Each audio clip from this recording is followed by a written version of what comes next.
కాంగ్రెస్ మంత్రుల మధ్య సఖ్యత లేకపోవటమే కాదు వాళ్ల మధ్య కుల పంచాయతీ ఉందనే విషయం బయటపడింది. పొన్నం వర్సెస్ అడ్లూరి సోషల్ మీడియాలో రచ్చయింది. మొన్న రహమత్ నగర్లో జరిగిన మీటింగ్కి మంత్రి అడ్లూరి ఆలస్యంగా రావడంపై మినిస్టర్ పొన్నం అసహనం వ్యక్తం చేస్తూ వివేక్ చెవిలో ఒక మాటన్నారు. అది కాస్త వైరల్ అయి పెద్ద గొడవకే దారితీసింది. మీడియా సమావేశం మొదలైనా రాలేదని, టైం పంక్చువాలిటీ లేదని, దున్నపోతు అంటూ పరుష పదజాలం ఉపయోగించారు. దానిని మీడియా మైకులు క్యాప్చర్ చేయడంతో ఇష్యూ పెద్దదైంది.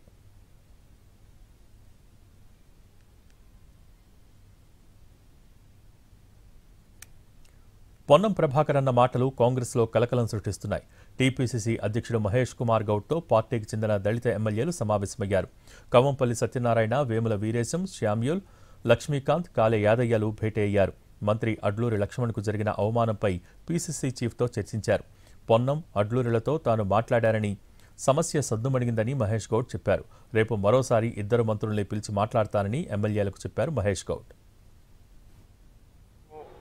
అడ్లూరు లక్ష్మణ్ మధ్య జరిగిన చిన్నపాటి వివాదం, ఇది ఇంటి సమస్య. నేను రేపు ఉదయం ఇరువురిని రమ్మన్నాను. ఇరువురితో మాట్లాడి ఈ సమస్యని ఒక ముగింపు పలుకుతాం.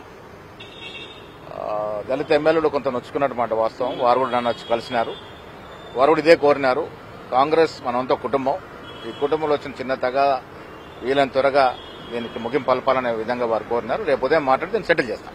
పొన్నం తాను ఎవరిని ఏమీ అనలేదని మంత్రి పొన్నం ప్రభాకర్ స్పష్టం చేశారు. చెప్పాల్సిందంతా పీసీసీ చీఫ్కు చెప్పానని, ఏదైనా ఉంటే పార్టీ చూసుకుంటుందని పొన్నం ప్రభాకర్ స్పష్టం చేశారు.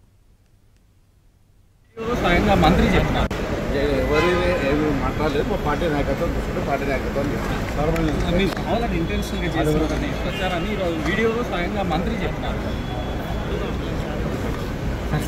ఎవరిని ఏమీ అనలేదు. టీఆర్ఎస్ బీజేపీ కాన్స్టిట్యున్సీగా చేసేటువంటి వాడికి ఎవరు స్పందించకుండా ఉంటే మంచిది. నేను ఏదైనా ఉంటే పార్టీకి తప్పకుండా ఎవరు